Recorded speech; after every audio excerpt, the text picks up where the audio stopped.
नमस्ते दोस्तों। स्वागत है आपका अरमान इक्विटी पर।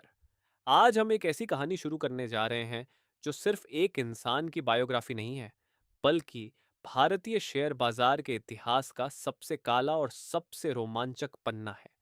ये कहानी है उस इंसान की जिसने बॉम्बे स्टॉक एक्सचेंज की सीढ़ियों से लेकर प्रधानमंत्री कार्यालय तक हलचल मचा दी थी। हम बात कर रहे हैं the big bull, Harshad Mehta. Harshad का जन्म 29 जुलाई 1954 को गुजरात के राजकोट जिले के एक छोटे से गांव पंजैली में हुआ था। एक साधारण लोअर मिडिल क्लास परिवार, जहां सपने देखना भी एक विलासिता थी। उनके पिता शांतिलाल मेहता एक छोटे से कपड़ा व्यापारी थे, जो बेहतर भविष्य की तलाश में मुंबई के कांदिवली इलाके में आ बसे। हर्षद का बचपन कोई राजा महाराजा जैसा नहीं था। उन्होंने अपनी स्कूली पढ़ाई चर्च गेट के होली क्रॉस हाई स्कूल से की। उन दिनों हर्षद को क्रिकेट का बहुत शौक था, और शायद वहीं से उन्होंने सीखा कि कैसे सही समय पर चौका मारा जाता है। लेकिन किस्मत उन्हें पिच पर नहीं, बल्कि दलाल स्ट्रीट की ऊबड़ खाबड़ गलियों में ले जाना चाहती थी। बी कॉम की पढ़ाई पूरी करने के बाद हर्षद ने छोटी मोटी कई नौकरियां की, सेल्समैन से लेकर क्लर्क तक। उन्होंने न्यू इंडिया एश्योरेंस कंपनी में बतौर क्लर्क काम शुरू किया। यहीं उनकी मुलाकात शेयर बाजार के कुछ ब्रोकर से हुई, और उन्हें एहसास हुआ कि यहाँ पैसा मेहनत से नहीं, बल्कि दिमाग के खेल से कमाया जाता है। 1980 के दशक की शुरुआत में हर्षद ने अपनी क्लर्क की नौकरी छोड़ दी और दलाल स्ट्रीट में एक जॉबर के तौर पर कदम रखा। उनके पास न पैसा था, न पहचान, लेकिन उनकी आंखों में एक चमक थी। उन्होंने प्रसन्न प्रजीवन दास नाम के एक नामी ब्रोकर के साथ काम करना शुरू किया, जिन्हें वो अपना गुरु मानते थे। हर्षद ने वहां सिर्फ ट्रेडिंग नहीं सीखी, बल्कि उन्होंने उस सिस्टम की कमियों को ढूंढना शुरू किया, जिसका फायदा उठाकर आगे चलकर उन्होंने पूरे देश को हिला दिया। दोस्तों, ये तो सिर्फ शुरुआत थी। हर्षद को पता था कि अगर बड़ा खिलाड़ी बनना है, तो दूसरों के पैसों पर खेलना सीखना होगा, और यहीं से शुरू हुआ grow more research and asset management का सफर। 1984 का साल था। हर्षद मेहता अब सिर्फ एक जॉबर नहीं रहे थे। उन्होंने अपनी खुद की company grow more research and asset management शुरू कर दी थी। लेकिन असली खेल तब शुरू हुआ जब हर्षद ने बॉम्बे स्टॉक एक्सचेंज में एक नई फिलॉसफी पेश की, जिसे उन्होंने नाम दिया रिप्लेसमेंट कॉस्ट थ्योरी। हर्षद का कहना था कि अगर आपको किसी पुरानी कंपनी की वैल्यू निकालनी है, तो यह मत देखो कि उसका मुनाफा कितना है, बल्कि यह देखो कि अगर आज वैसी ही नई फैक्ट्री लगानी पड़े, तो उसमें कितना पैसा खर्च होगा। इसी थ्योरी को हथियार बनाकर उन्होंने उन कंपनियों को चुनना शुरू किया जो बाजार में बहुत सस्ते दाम पर मिल रही थीं। उनका सबसे बड़ा दांव था एसीसी, एसोसिएटेड सीमेंट कंपनीज। दोस्तों, उस वक्त एसीसी का एक शेयर मात्र 200 रुपए के आसपास ट्रेड कर रहा था। हर्षद मेहता ने बाजार में यह बात फैला दी कि एसीसी की जो पुरानी फैक्ट्रियां हैं, अगर वैसी ही नई फैक्ट्रियां आज लगाई जाएं, तो कंपनी की वैल्यू हजारों करोड़ होगी। उन्होंने अंधाधुंध खरीदारी शुरू की। देखते ही देखते जो शेयर 200 रुपए का था, वो 500 हुआ, फिर 2000, और फिर एक ऐसा वक्त आया जब एसीसी का एक अकेला शेयर 9000 रुपए के पार पहुंच गया। पूरा दलाल स्ट्रीट दंग था। लोग हर्षद को शेयर बाजार का अमिताभ बच्चन कहने लगे थे। जहां भी हर्षद कदम रखते, वहां भीड़ जमा हो जाती। उन्होंने मुंबई के वर्ली इलाके में 15,000 स्क्वायर फीट का एक आलीशान पेंट हाउस खरीदा, जिसमें मिनी गोल्फ कोर्स और स्विमिंग पूल था। उनके पास उस दौर की सबसे महंगी कार लेक्सस एलएस 400 थी, जो उस समय पूरे भारत में शायद ही किसी और के पास रही होगी। लेकिन सवाल यह था कि हर्षद के पास इतना पैसा आ कहां से रहा था। 90 के दशक की शुरुआत में भारतीय बैंक शेयर बाजार में सीधा पैसा नहीं लगा सकते थे, तो फिर एक मामूली ब्रोकर हजारों करोड़ रुपए कहां से ला रहा था। यहीं पर हर्षद मेहता ने बैंकिंग सिस्टम की उस सबसे बड़ी कमजोरी का फायदा उठाया, जिसे रेडी फॉरवर्ड डील कहा जाता था। दोस्तों, हर्षद ने बैंकों को एक ऐसा जरिया बना लिया था जहां से वे बिना किसी गारंटी के करोड़ों रुपए निकाल रहे थे। उन्होंने बैंकों के बीच होने वाले लेन देन में बिचौलिए की भूमिका निभाई और नकली बैंक रिसीट्स बीआर का इस्तेमाल करना शुरू किया। यानी पैसा बैंक का था और मुनाफा द बिग बुल का। दोस्तों दा तो अब सवाल ये उठता है कि एक आम ब्रोकर के पास हजारों करोड़ रुपए कहाँ से आए? क्या ये सारा पैसा उनका खुद का था? बिल्कुल नहीं। हर्षद मेहता ने भारतीय बैंकिंग सिस्टम की एक ऐसी नस पकड़ ली थी जो उस समय के बड़े बड़े बैंक मैनेजरों को भी समझ नहीं आ रही थी। उस समय बैंकों के पास एक नियम होता था, ready forward deal. Ready forward deal सरल भाषा में कहें तो जब एक बैंक को पैसे की जरूरत होती थी तो वह दूसरे बैंक को अपनी सरकारी सिक्योरिटीज, गवर्नमेंट बॉन्ड्स गिरवी रखकर थोड़े समय के लिए लोन लेता था। इस पूरी प्रक्रिया में बैंक सीधे एक दूसरे से बात नहीं करते थे, बल्कि ब्रोकर्स का सहारा लेते थे। और यहीं से हर्षद मेहता का असली खेल शुरू हुआ। नियम के मुताबिक जब एक बैंक दूसरे बैंक को बॉन्ड्स देता था तो उसे असल कागजात देने की जरूरत नहीं होती थी। उसकी जगह बैंक एक बैंक रिसीट पीआर जारी करता था। यह सिर्फ एक कागज का टुकड़ा होता था जो इस बात का सबूत था कि बैंक के पास वो बॉन्ड्स रखे हैं। हर्षद ने कुछ छोटे बैंकों के मैनेजरों के साथ साठ गांठ की और उनसे नकली बैंक रसीदें फेक पीआर बनवाना शुरू कर दिया। अब खेल को समझिए। हर्षद एक बैंक से नकली बीआर लेता, उसे दूसरे बैंक को देता और वहां से करोड़ों रुपए कैश निकाल लेता। अब बैंक को लगता कि उसने बॉन्ड्स खरीदे हैं, जबकि हकीकत में हर्षद उस पैसे को चुपके से शेयर बाजार में लगा देते थे।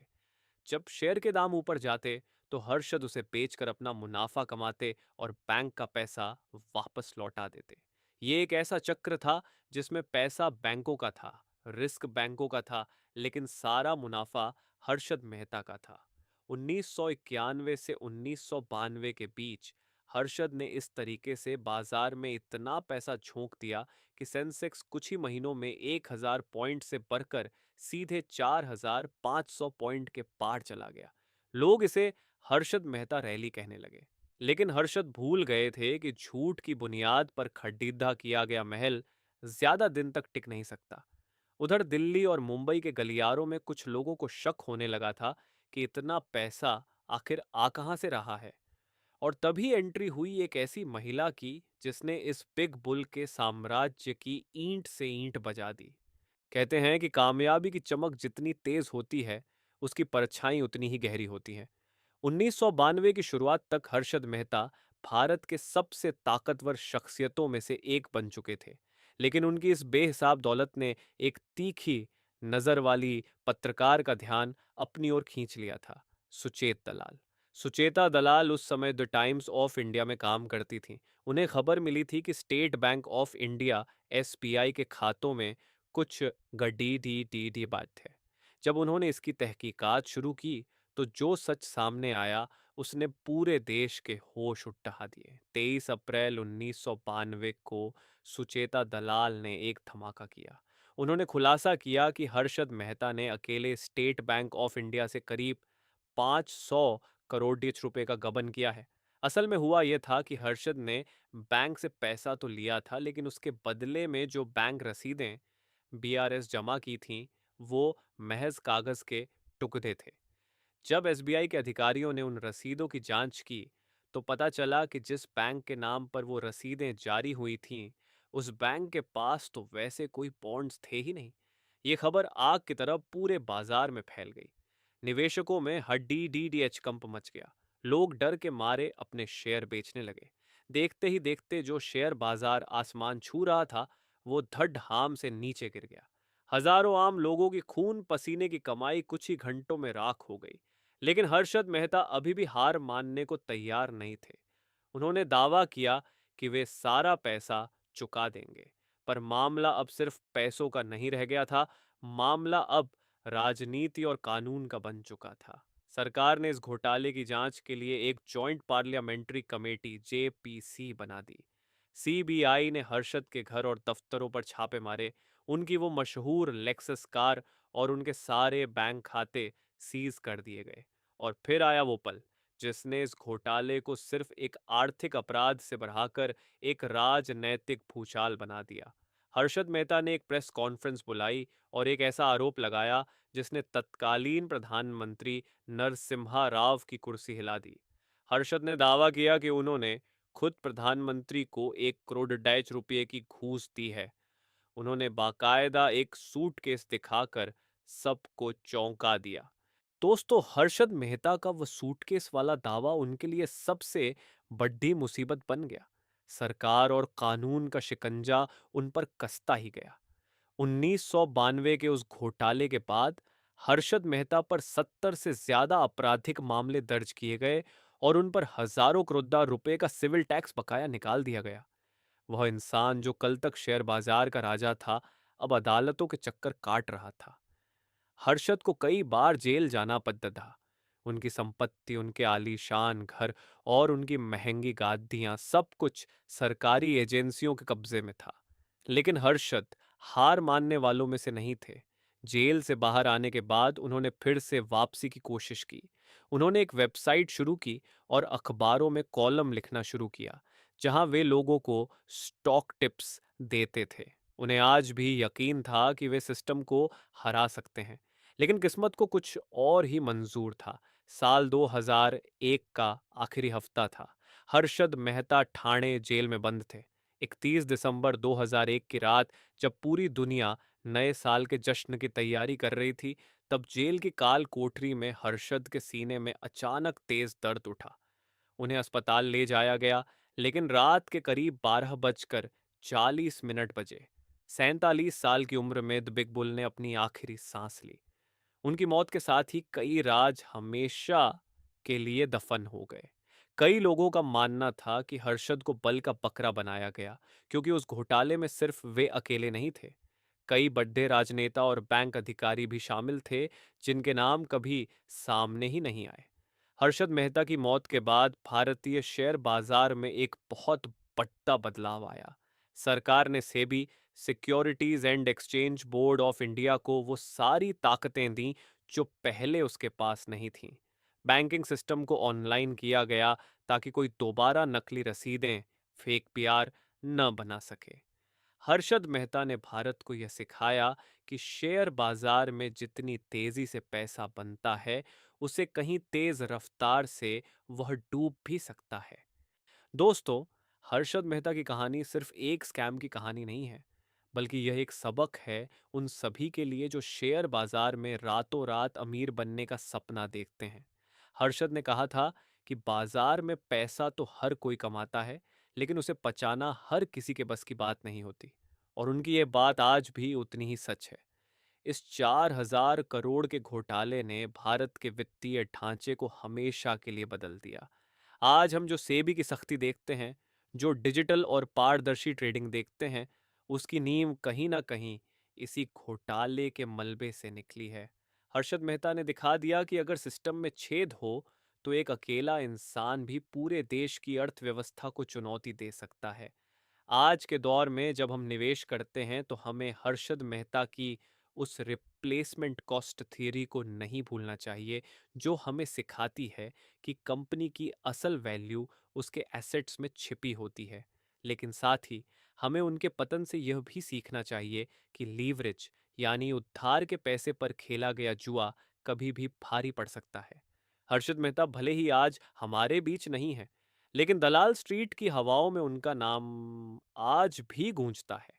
कोई उन्हें एक अपराधी मानता है, तो कोई उन्हें एक ऐसा विजनरी मानता है जिसने सोए हुए भारतीय निवेशकों को जगा दिया।